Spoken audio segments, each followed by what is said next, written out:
नमस्ते। ये हफ्ता वाह क्या हफ्ता था। अंतरिक्ष में नई छलांगे लगीं तो वहीं जमीन पर बड़े बड़े पॉलिसी चेंजेस हुए। तो चलिए इन सबको एक साथ जोड़कर देखते हैं कि आखिर दुनिया में हो क्या रहा है। तो हम कहाँ से शुरू करेंगे? सबसे पहले अंतरिक्ष की सैर करेंगे।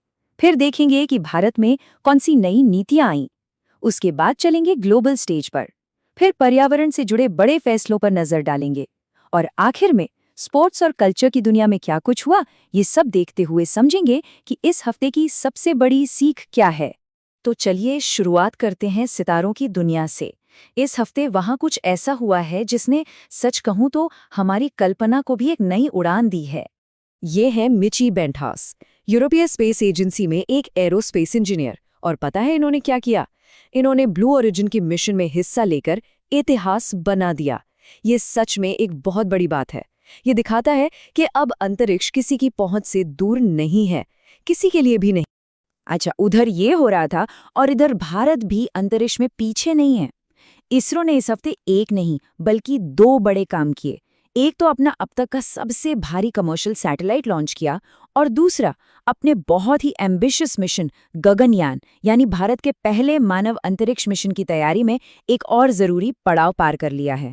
और हाँ, ब्रह्मांड के अजूबों की बात चल ही रही है, तो जरा ये देखिए। जेम्स वेब टेलीस्कोप ने एक नींबू के आकार का ग्रह खोज निकाला है। मतलब सोचिए, ये खोज हमें बताती है कि हमारी टेक्नोलॉजी हमें ब्रह्मांड के कितने अनसुने अजीबोगरीब रहस्यों के करीब ले जा रही है। तो ये तो हुई अंतरिक्ष की बात।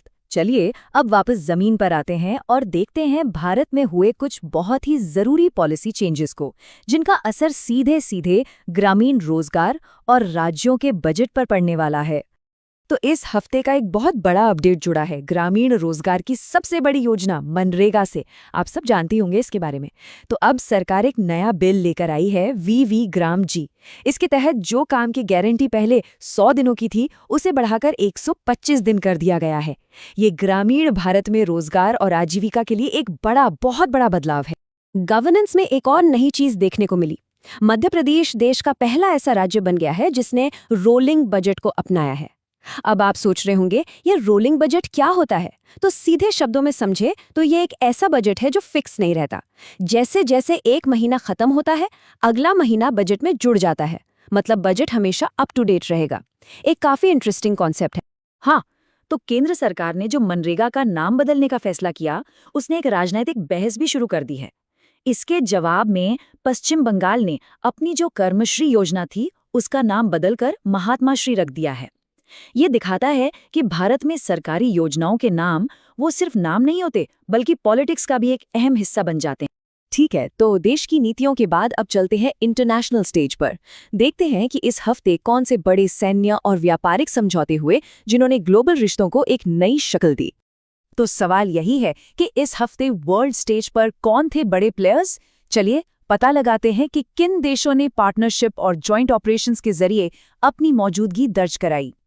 ये हफ्ता पूरी तरह से मिलिट्री कोऑपरेशन का हफ्ता था। एक तरफ क्वाड देश यानी ऑस्ट्रेलिया, इंडिया, जापान और अमेरिका गुआम में एक साथ एक्सरसाइज कर रहे थे। दूसरी तरफ भारत और रूस ने एविया इंद्र में अपनी एयरफोर्स की ताकत का प्रदर्शन किया, और सीरिया में अमेरिका और जॉर्डन ने एक जॉइंट ऑपरेशन चलाया। ये सब दिखाता है कि दुनिया भर में देश अपनी स्ट्रेटेजिक पार्टनरशिप को लेकर कितने सीरियस हैं। और बात सिर्फ मिलिट्री तक ही सीमित नहीं है। इकोनॉमिक डिप्लोमेसी में भी भारत ने एक बड़ी जीत हासिल की। न्यूजीलैंड के साथ एक नया फ्री ट्रेड एग्रीमेंट साइन हो गया है, और इसी के साथ अब भारत के पास ऐसे 7 बड़े समझौते हो गए हैं। जानते हैं इसका सबसे बड़ा फायदा क्या है? इस नए एग्रीमेंट से भारत के 100% एक्सपोर्ट्स को न्यूजीलैंड के बाजार में 0 टैरिफ एक्सेस मिलेगा। ये बहुत बड़ी बात है। चलिए अब जरा पर्यावरण की तरफ रुख करते हैं। इस हफ्ते हमारे प्लानेट की सुरक्षा को लेकर कुछ बहुत ही अहम फैसले लिए गए जो कंजर्वेशन और एनर्जी से जुड़े हैं। इस हफ्ते पर्यावरण को लेकर 2 बड़ी और कह सकते हैं एक दूसरे से बिल्कुल अलग खबरें आईं। एक तरफ सुप्रीम कोर्ट का एक फैसला आया है जिससे अरावली की पहाड़ियों में माइनिंग का रास्ता खुल सकता है। तो वहीं दूसरी तरफ भारत के सबसे बड़े हाइड्रो पावर प्रोजेक्ट सुबनसिरी ने क्लीन एनर्जी की दिशा में एक बहुत बड़ा कदम आगे बढ़ाया है। एक तरफ चिंता, दूसरी तरफ उम्मीद। लेकिन हाँ, कंजर्वेशन की तरफ एक बहुत पॉजिटिव खबर भी है। सुप्रीम कोर्ट ने ग्रेट इंडियन बस्टर्ड को बचाने के लिए बहुत ही सख्त कदम उठाए हैं। ये राजस्थान का स्टेट बर्ड है और बिजली की लाइनों से टकराकर इनकी जान जा रही थी। तो अब कोर्ट ने कहा है कि इनके इलाकों में सोलर पावर प्लांट्स और पावर लाइन्स पर रोक लगाई जाए। ये एक बहुत ज़रूरी फैसला है। चलिए, अब माहौल को थोड़ा बदलते हैं और बात करते हैं उन चैंपियंस की जिन्होंने इस हफ्ते स्पोर्ट्स और कल्चर के फील्ड में अपना नाम रोशन किया। तो ये हफ्ता सच में चैंपियंस का था। टेनिस की दुनिया में बेलारूस की आर्यना सबालेंका बनी WTA player of the year.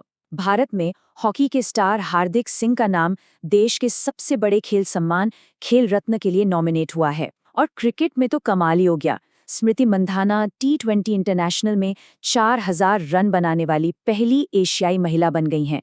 क्या शानदार अचीवमेंट है। लेकिन साहित्य जगत के लिए ये हफ्ता थोड़ी दुखद खबर लेकर आया। हिंदी के महान लेखक विनोद कुमार शुक्ला हमारे बीच नहीं रहे। उन्हें इसी साल भारत के सबसे बड़े साहित्यिक सम्मान ज्ञानपीठ पुरस्कार से नवाजा गया था। उनकी एक बहुत ही मशहूर रचना थी दीवार में एक खिड़की रहती थी। उन्हें और उनके काम को हमेशा याद किया जाएगा। तो अंतरिक्ष से लेकर साहित्य तक जब हम इस हफ्ते की इन सारी अलग अलग खबरों को एक साथ रखकर देखते हैं तो एक बड़ी तस्वीर सामने आती है। चलिए समझते हैं कि वो क्या है। देखिए, एक तरफ हम इंसान अंतरिक्ष में नई नई ऊंचाइयों को छू रहे हैं, इकोनॉमिक ग्रोथ के लिए नए नए समझौते कर रहे हैं, लेकिन दूसरी तरफ हमारे सामने एक चुनौती भी है। चुनौती है अपने पर्यावरण को बचाने की, अपनी संस्कृति को सहेजने की और लोगों की आजीविका को सुरक्षित रखने की।